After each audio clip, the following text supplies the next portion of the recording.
ಈ ಪ್ರೆಸೆಂಟ್ ಲೈಫನ್ನು ಮರೆತು ಒಂದಷ್ಟು ಫ್ಯೂಚರ್ ಬಗ್ಗೆ ಭಯ ಇಟ್ಕೊಂಡು ಅಥವಾ ಒಂದು ಆಗೋಗಿರುವಂಥ ಒಂದು ಎಕ್ಸ್ಪೈರಿ ಆಗಿರುವಂಥ ವಿಷಯನ ಇನ್ನೂ ಕೆದಕಿ ಪ್ರೆಸೆಂಟ್ ಲೈಫನ್ನು ನೀವು ಮರೆತು ಹೋಗಿದ್ದೀರಂತಾದರೆ ನಿಮ್ಮ ಜೀವನದ ಸ್ವಾರಸ್ಯನ ನೀವು ಕಳ್ಕೊಂಡಿದ್ದೀರಂತ ಅರ್ಥ.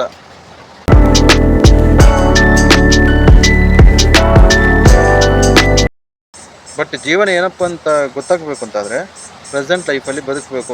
ಒಂದಷ್ಟು ನೀವು ಒಂದು ಜಾಬ್ ಮಾಡ್ತಿದ್ರೆ, ಬಿಸ್ನೆಸ್ ಮಾಡ್ತಿದ್ರೆ, ಒಂದಷ್ಟು ಮಾನಸಿಕವಾಗಿ ಕಿರಿಕಿರಿ ನಡೀತಿದ್ರೆ, ನೀವು ಇರುವಂಥ ಜಾಗನ ಅಥವಾ ಏನಾಗಿರ್ಬೋದು ಅದನ್ನು ಅಲ್ಲಿಗೆ ಮ್ಯೂಟ್ ಮಾಡಿ ಒಂದು ನಿಮಗೆಂತ ಟೈಮ್ ಕೊಡಬೇಕು. ಒಂದು ಪ್ರೆಸೆಂಟ್ ಸಿಚುವೇಷನಲ್ಲಿ ಈ ಥರನೂ ಬದುಕಬೋದು.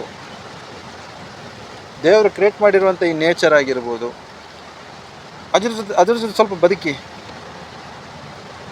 ಅದ್ರ ಜೊತೆ ಸ್ವಲ್ಪ ಒಂದು ಸಂತೋಷವಾಗಿರಿ, ಅದನ್ನು ಅನುಭವಿಸಿ, ಫೀಲ್ ಮಾಡಿ.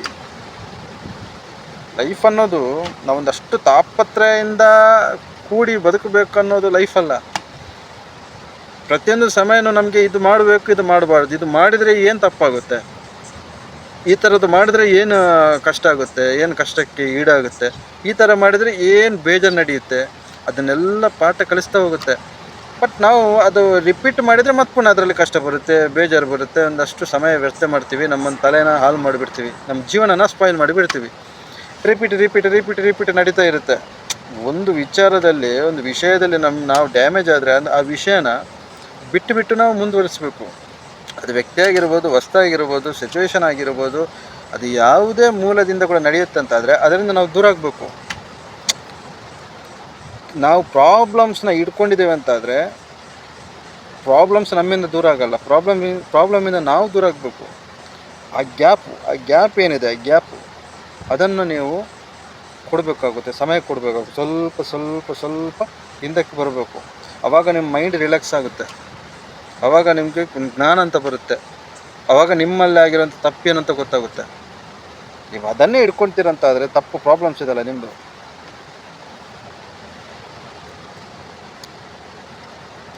ನೀವೇನೋ ಗ್ಯಾಪ್ ಕೊಡ್ತೀರಾ, ಫ್ರೀ ಮೈಂಡಲ್ಲಿ ಒಂದು ಗ್ಯಾಪ್ ಕೊಡ್ತೀರಾ, ಆವಾಗ ನಿಮಗೆ ಸೊಲ್ಯೂಷನ್ ತಾನಾಗಿ ಬರುತ್ತೆ. ನೀವು ಮೈಂಡಿಗೆ ಪ್ರಾಬ್ಲಮ್ ಕೊಟ್ಟು ಮೈಂಡ್ನ ಹಾಳು ಮಾಡಿ ಆ ಮೈಂಡಿಗೆ ಒಂದು ಟಾರ್ಚರ್ ಕೊಟ್ಟು ಆ ಮೈಂಡ್ ಡಿಪ್ರೆಷನ್ಗೆ ಹೋಗಿ ಇನ್ನೇನು ಜೀವನನೇ ಭಾರ ಆಗ್ತಿದೆ ಅನ್ನೋ ಒಂದು ಮಟ್ಟಿಗೆ ಹೋಗಿ ಸಾಯೋ ಪರಿಸ್ಥಿತಿಗೆ ತಂದು ಕೊಡುತ್ತೆ. ಅದು ಸುಸೈಡ್ ಅಂತ ಮಾಡಿಸುತ್ತೆ. ಸೊ ನಾವು ಬದುಕಿರೋದು, ನಾವು ಇವಾಗ ನಮಗೆ ದೇವರು ಒಂದು ಜನ್ಮ ಕೊಟ್ಟಿರೋದು ಪ್ರಾಬ್ಲಮ್ಸ್ಗೋಸ್ಕರನ, ಅಥವಾ ಒಂದು ಪ್ರಾಬ್ಲಮ್ಸ್ ಲೈಫಲ್ಲಿ ಏರುಪೇರು ನಡೀತಿದೆ ಅದರಲ್ಲನ್ನು ಫೇಸ್ ಮಾಡಿಕೊಂಡು ಸ್ಥಿರವಾಗಿ ನಿಲ್ಲಬೇಕು ಅನ್ನೋದು ಏನು?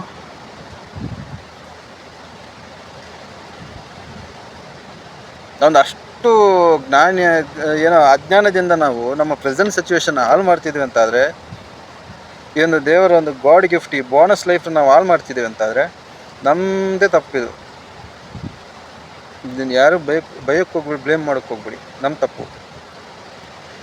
ಪ್ರೆಸೆಂಟ್ ಸಿಚುವೇಶನಲ್ಲಿ ನಾವು ಪಾಸ್ಟ್ ಲೈಫ್ ಇದ್ದು ಯೋಚನೆ ಮಾಡ್ತಿದ್ದೀವಿ, ಫ್ಯೂಚರ್ ಲೈಫ್ ಇದು ಭಯನ ತಂದಿಟ್ಕೊಂಡು ನಿಂತಿದ್ದೀವಿ. ಇದು ಎರಡರ ಮಧ್ಯೆ ನೀವು ಇರೋ ಕಾರಣ ನಿಮಗೆ ನೆಮ್ಮದಿ, ಶಾಂತಿ ಅನ್ನೋದು ಇಲ್ಲವೇ ಇಲ್ಲ, ಬರಲ್ಲ.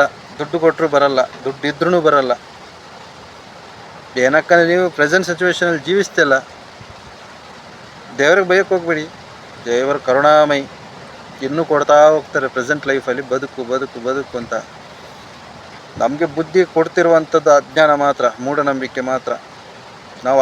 ನಾವೇನು ಮಾಡ್ತಿದ್ದೀವಿ, ಒಂದಷ್ಟು ಕಳೆದೋಗಿರುವಂಥ ವಿಚಾರನ ಇಟ್ಕೊಳ್ತಿದ್ದೀವಿ, ಒಂದಷ್ಟು ಇನ್ನಾಗುವಂಥ ವಿಚಾರದ ಬಗ್ಗೆ ನಾವು ಇಟ್ಕೊಂಡು ಒಂದಷ್ಟು ತಲೆನ ಹಾಳು ಮಾಡ್ಕೊಂಡಿದ್ದೀವಿ. ಇವಾಗ ನಡ್ತಿರುವಂಥ ವಾಸ್ತವ ಏನು ಪ್ರೆಸೆಂಟ್, ಅದರಲ್ಲಿ ನಾವು ಬದುಕಿ ಸತ್ತಂಗಿದ್ದೀವಿ. ಎಲ್ಲರೂ ಹೇಳ್ತಾ ಇರ್ತಾರಲ್ಲ, ಪ್ರೆಸೆಂಟಾಗಿ ಬದುಕಿ ಅಂತ. ಅದು ಏನಕ್ಕೆ ಗೊತ್ತಾ? ನೆಮ್ಮದಿಗೋಸ್ಕರ, ಶಾಂತಿಗೋಸ್ಕರ. ಆ ದೊಡ್ಡ ವ್ಯಕ್ತಿಗಳೆಲ್ಲ ಮಾತಾಡಿದಾರಂತಾದರೆ ಅವರ ಜೀವನದಲ್ಲಿ ಶಾಂತಿ ಇತ್ತು, ನೆಮ್ಮದಿ ಇತ್ತು. ಬಟ್ ನಾವೆಲ್ಲ ಕಳ್ಕೊಂಡಿದ್ದೇವೆ, ನಮಗೆ ಅರ್ಥ ಆಗ್ತಿಲ್ಲ ದೊಡ್ಡ ವ್ಯಕ್ತಿಗಳು ಮಾತಾಡಿರುವಂಥದ್ದು. ಏನಕ್ಕಂದ್ರೆ ನಾವು ಯಾರ ಮಾತನ್ನು ಅರ್ಥ ಮಾಡ್ಕೊಳ್ತಿಲ್ಲ, ನಾವು ಯಾರಂತ ನಮ್ಗೆ ಗೊತ್ತಾಗ್ತಿಲ್ಲ. ಆ ಲೆವೆಲ್ಗೆ ನಾವು ತಂದಿಟ್ಟಿದ್ದೀವಿ ನಮ್ಮ ಜೀವನನ.